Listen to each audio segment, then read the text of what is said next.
How does Nokia view Africa now?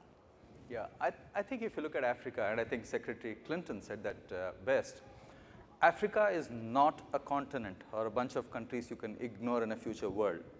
The African economy is growing at about 5% per annum right now, and that makes it one of the fastest growing patches of land in the world, and it's growing at about twice the pace of the world GDP growth.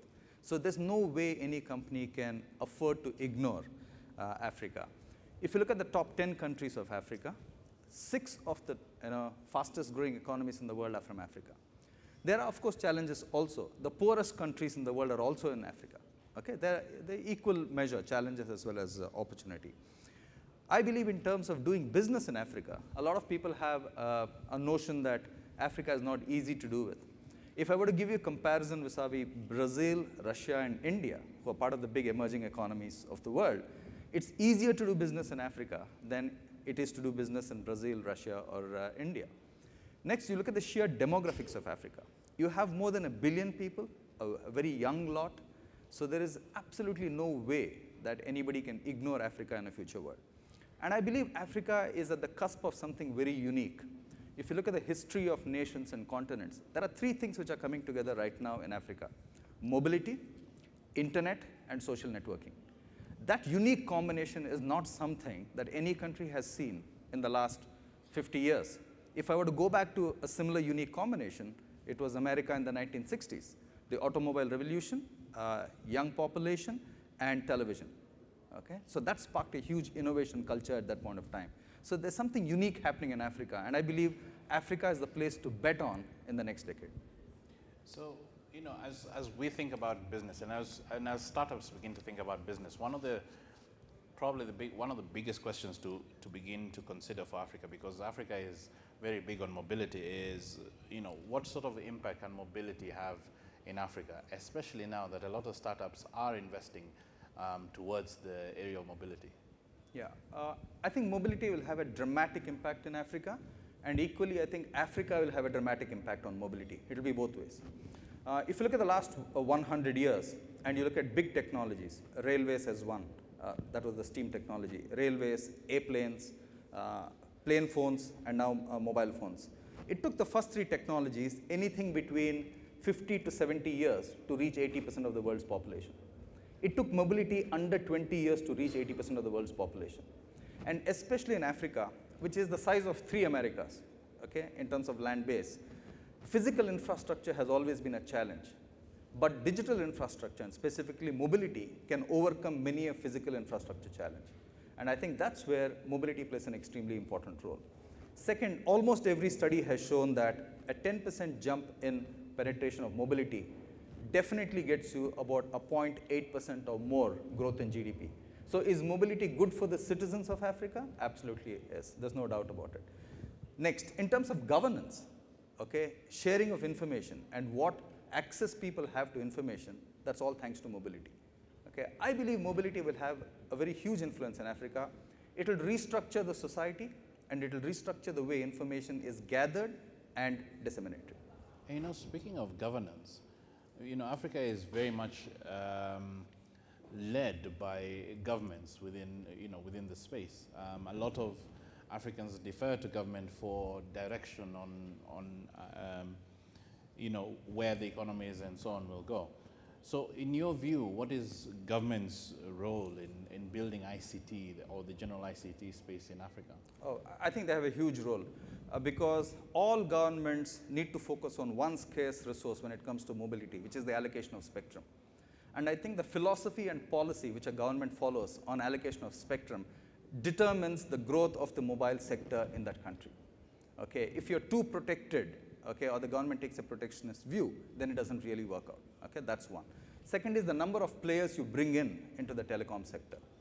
Third is the standards that you put out there. Okay, by actually putting out good standards, the government can ensure consumer safety and protection. And finally, an issue which is there definitely in Africa is the high level of taxes and duties. When you have high taxes and duties levied by the government, whether it's on mobile phones or on the service, mobile phones certainly see a lot of grave flow.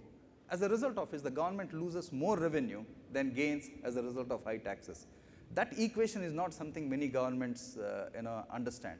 Lower taxes on mobility actually get you higher revenue for the government, and that equation is something which I think African governments should certainly look at. And in the work that you do you get the sense that they are getting to understand this? Some people do. There's no doubt about it. Some people do. In some countries, we have duties and taxes as high as 36%. So, in the mobile sector, if you put up your taxes and duties, I believe anything about 10 or 15%, you are inviting trouble in terms of gray. So that's not worth it. And you lose more revenue than gain. So my question to you right now would be, just how global and how local is Nokia as a company? Okay. I think, companies can make the mistake of being either hopelessly global or mindlessly local. Okay. And I believe there's a midway. Okay. Where are the places where you can leverage global? You should be leveraging global specifically in technology industries. When the customization required needs very little R&D, you can be local. When the technology and the platform requires very high R&D, then you have to be global. Because no single country can give you the volumes necessary for that high investment in R&D.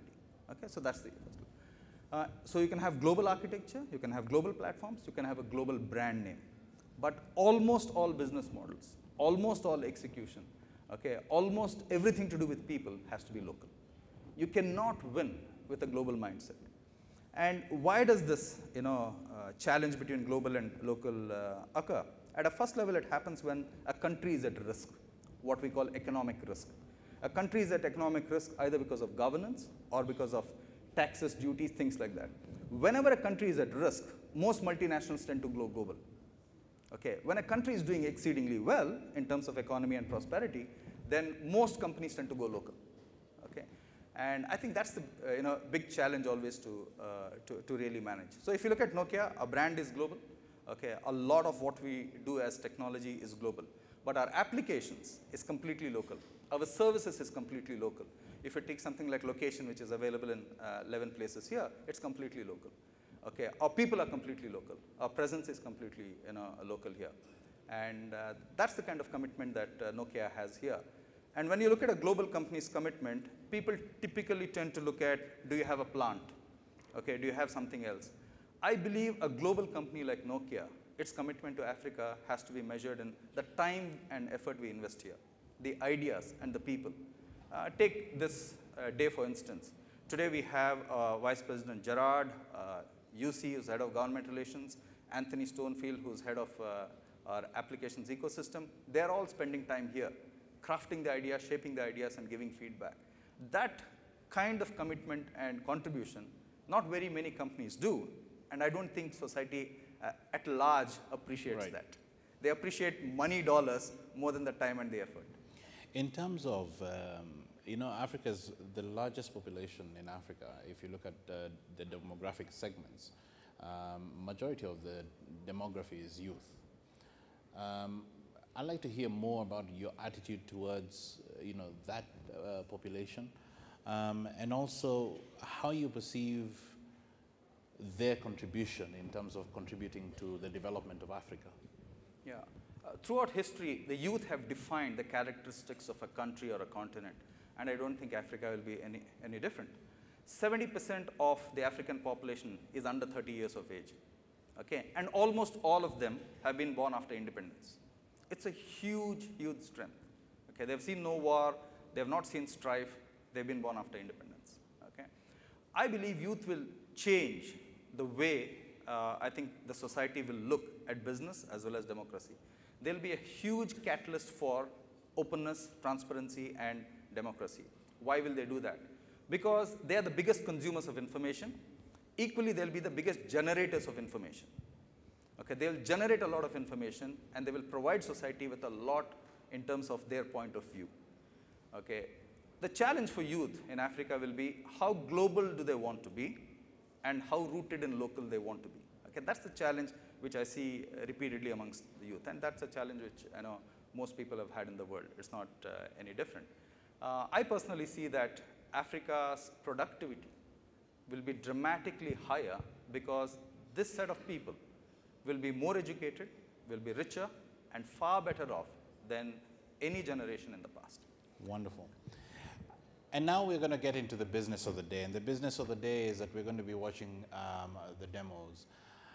A lot of the demonstrators that you will see today are youth, so we hope that they will be showing the kind of impact that Shiv has been talking about. Thank you very much for your time and for sharing your thoughts with us. Thank you. Thank you very much.